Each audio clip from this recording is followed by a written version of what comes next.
सुनिएगा लाइन। देश की संपत्ति को बेचकर हाथ हिलाने वाली पार्टी, हम नाम नहीं ले रहे हैं किसी का, लेंगे भी नहीं।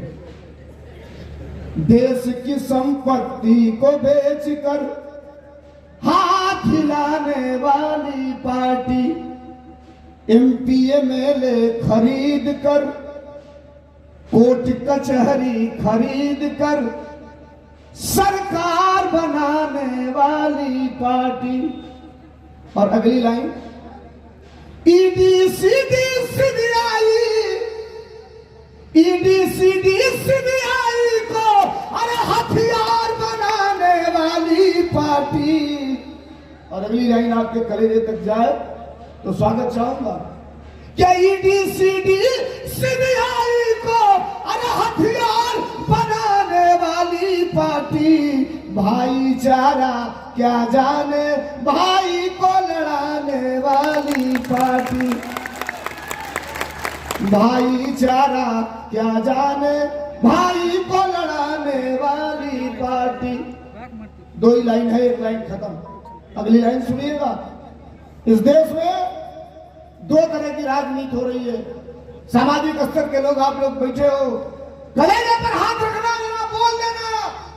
नबी साहब की सरकार थी, अखिलेश यादव उत्तर प्रदेश के मुख्यमंत्री थे, इनकलाब लाना पड़ेगा आपको। कलेजे पे हाथ रख के बताओ, यूरिया खाद बोरे में कितने किलो आती थी? नहीं बोलेंगे। कितने किलो आती थी? अब कितने किलो आ रही है? 45 कौन बोल दिया? क्या महाराज,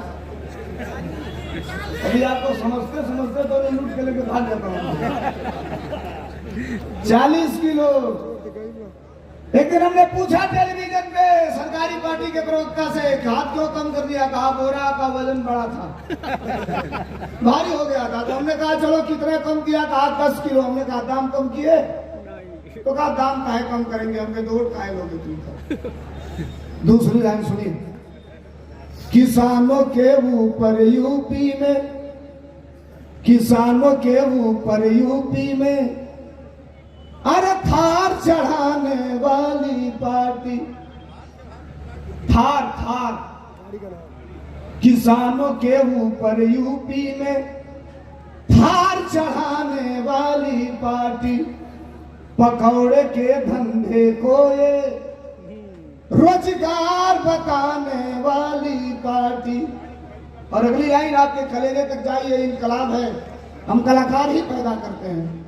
क्या सच बोले उसके ऊपर, अरे सच बोले उसके ऊपर अरे एफआईआर कराने वाली पार्टी, भाईचारा क्या जाने भाई को लड़ाने वाली पार्टी। और अंतिम लाइन इसकी सुनिए। ये बहुत बड़ा मसला है। ये चुनाव केवल एमपी एमएलए बनाने का चुनाव नहीं है। संघर्ष किया है नफीस भाई साहब ने, हम लोगों ने देखा इनका सड़क, जब विपक्ष में थे सड़कों पे निकलते थे हजारों नौजवान, लखनऊ से लेकर नोएडा गाजियाबाद से लेकर के नेपाल के तराई तक, इनके एक इशारे पर नौजवान सड़कों पर खड़ा होकर अखिलेश यादव जिंदाबाद करता था। हम लोग भी उसमें थे।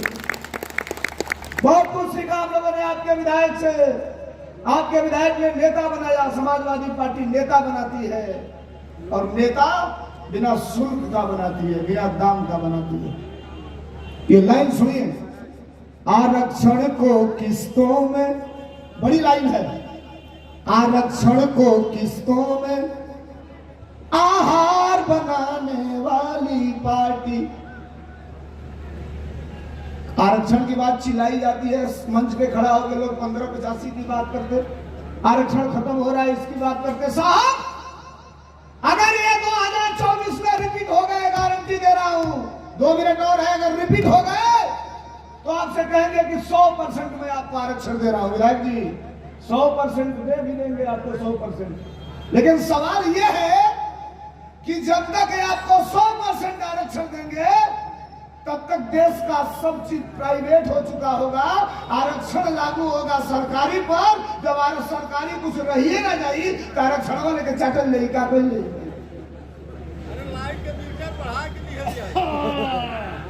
आरक्षण को किस्तों में आहार बनाने वाली पार्टी और प्राइवेट कंपनियों की बाजार बनाने वाली पार्टी, सरकारी कंपनियों को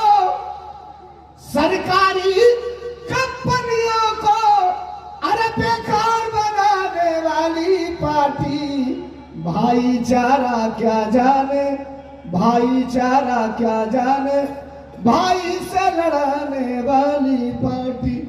और ये कह के अपनी बात बंद कर रहा हूं, वक्ता बहुत ज्यादा है। ओ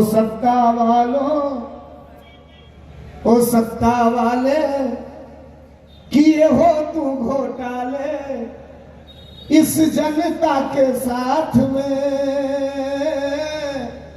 और लगेगा कि यही सही है तो आपका इनकलाब चाहूंगा। ओ सत्ता वाले किए हो तू घोटाले इस जनता के साथ में, कुर्सी जाएगी अब पीडीए के हाथ में, कुर्सी जाएगी अब पीडीए के हाथ में। वादा किए थे नौकरी और रोजगार का, ओ बेईमान तू ना दिए, किए नोटबंदी काला धन को तू लाके, लेन देन अपना तू काला किए, पूंजीपतियों की कठपुतली बनकर के तू नाचे बेच दिया, तू देश की संपत्ति अडानी के अब हाथ में, कुर्सी जाएगी अब पीडीए के हाथ में, कुर्सी जाएगी अब पीडीए के हाथ में। और ये कह के अपनी बात बंद।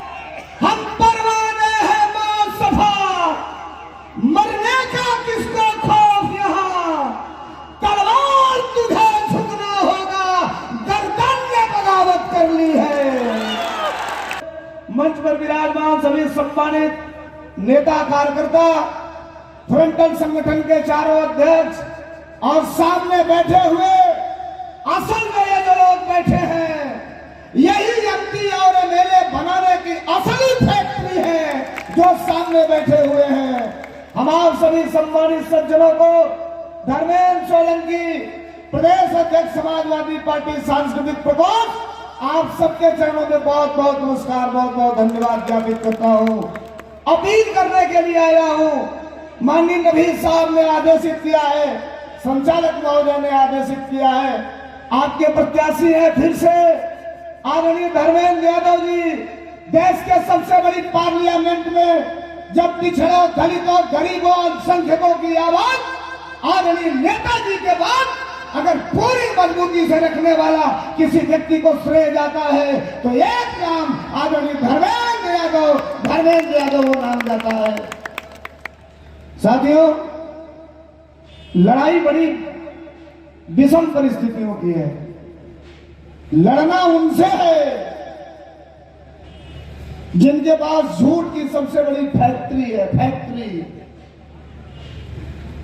डंडे की चोट पे कहता हूं कि भारत के अंदर सबसे बड़ी झूठ बनाने वाली अगर कोई फैक्ट्री है तो उस फैक्ट्री का नाम है भारतीय जनता पार्टी। और उस फैक्ट्री का ऑनर जो आपके बीच में अपनी बातों को रखते हैं, आप सुनते हैं। कुछ दिन पहले हम कलाकारों को, हमारे अशोक यादव जी हैं, प्रदेश सचिव है सांस्कृतिक प्रकोष्ठ के, मीनाक्षी राज समाजवादी पार्टी की गायिका है, आप सबका धन्यवाद, अभिनंदन। हम लोगों को नोटिस आई कि आपको अपने गीतों में मुख्यमंत्री और प्रधानमंत्री का नाम नहीं लेना है, नाम लेंगे बिना कारण बताए आपको जेल जाना पड़ेगा। हम लोगों ने कहा तो बिना नाम लिए भी हम लोग आ सकते हैं, जुर्म की तो पराकाष्ठा पार हो गई है। 2 लाइन सुन लीजिए, ये लाइन आपके बीच में रख रहा हूं। खड़ा होकर के जब हम कहते हैं हम नाम ही नहीं लेंगे और नाम न लेते हुए भी सब बताएंगे, जरा लाइन सुनिएगा, चंद लाइनें। ये लड़ाई किनके खिलाफ है, हमारी और आपकी।